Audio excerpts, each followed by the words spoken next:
अस्सलामुअलैकुम prep class, कैसे हैं आप सब। उम्मीद करती हूँ आप सब खैरियत से होंगे। Now class open your Urdu book at page number 75। बच्चों, ये हमारे सामने एक हरफ की तस्वीर है। इसे कहते हैं दो चश्मी है। क्या कहते हैं इसको? दो चश्मी है। और इसको हम भारी आवाज़ भी कहते हैं। नाउ क्लास, अब हमने दो चश्मी है से 4 हरफी अल्फाज बनाने हैं और आपने इसकी अच्छी सी प्रैक्टिस करनी है इसे लिखने की और इनको याद करना है। पढ़िए, अल्फाज बनाइए और लिखिए।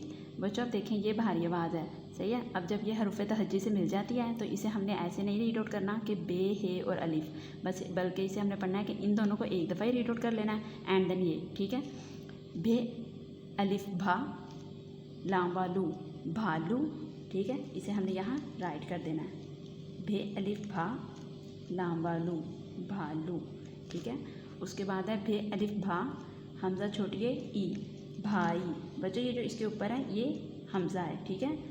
और ई हमने आधा लाइन से नीचे आधा ऊपर और ये हमज़ा डाल दी, ठीक है। भे अलिफ भा रे छोटी है री भारी, ओके। ये अलिफ के साथ हैं 4 हरफी अल्फाज। उसके बाद है बच्चों ये वाव से हैं 4 हरफी अल्फाज और ये आगे फिर अलिफ से हैं, ठीक है। ये फे और ये थ, ओके। आपने इनके साथ भी लिखने हैं और इन लफ्ज़ों को याद करना है और इनकी खूब प्रैक्टिस करनी है। खुदा हाफिज़।